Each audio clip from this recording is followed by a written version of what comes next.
I've been using the iPhone for a number of things, mainly more traditional things in terms of phone use, so making phone calls, sending text messages, two things which I found to be easy to do on the iPhone, more easy than on my old Nokia phone. So in some respects I can see why it's good for Vodafone to be offering the iPhone, because I've spent a lot more money on my phone since I've got the iPhone. Other things that I've been using it for, which are perhaps more specific to the iPhone, or certainly to a more sophisticated phone than the one I'm used to, was the iPod function. So having a portable music player with me, and in the same way I've also spent more money on music since getting the iPhone. Also in terms of taking photos, so having a phone with a camera, which is not something I ever thought I would do, but there you go. In terms of going online with the iPhone, in particular I've probably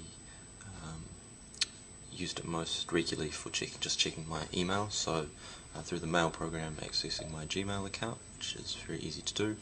Also accessing news websites. One I've particularly enjoyed is the New York Times, which has a specific application which is very easy to use on the iPhone. And then things like Facebook, which I've been known to use occasionally. And the other main thing I've used the iPhone for is the calendar, which in particular, linking up with my Apple laptop, has been very useful to use that, and I've gotten rid of my paper diary and now only use the calendar on the phone.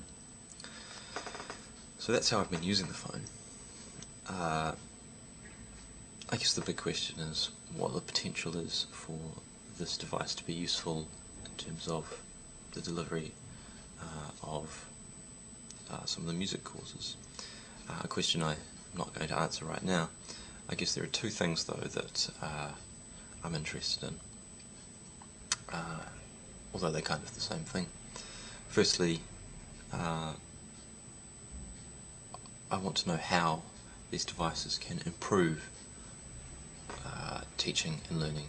So not just replace elements of teaching and learning, but actually improve these things. Because otherwise, I think we have to ask why we would do this.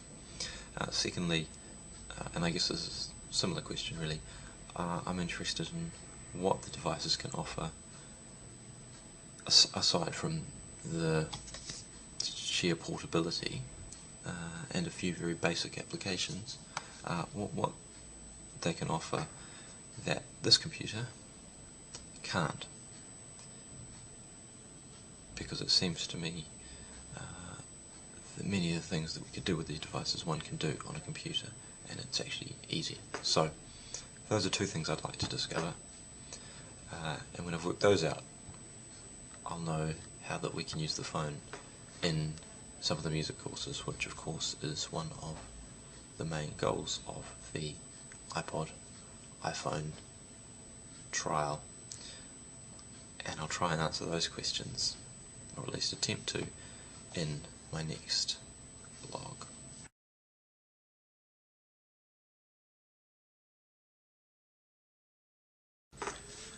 I'd like to reflect briefly on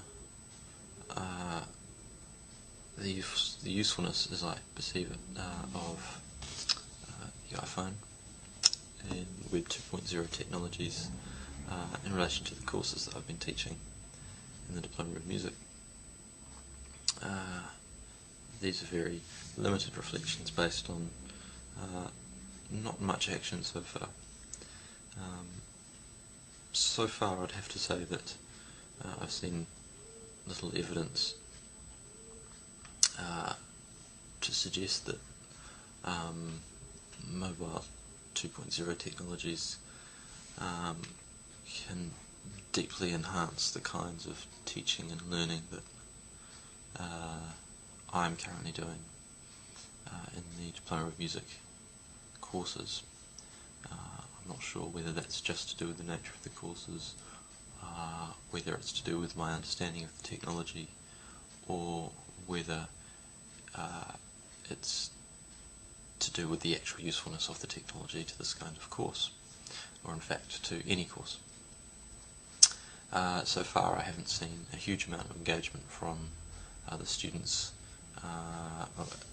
in terms of increased engagement with the course, and that's probably for a number of reasons.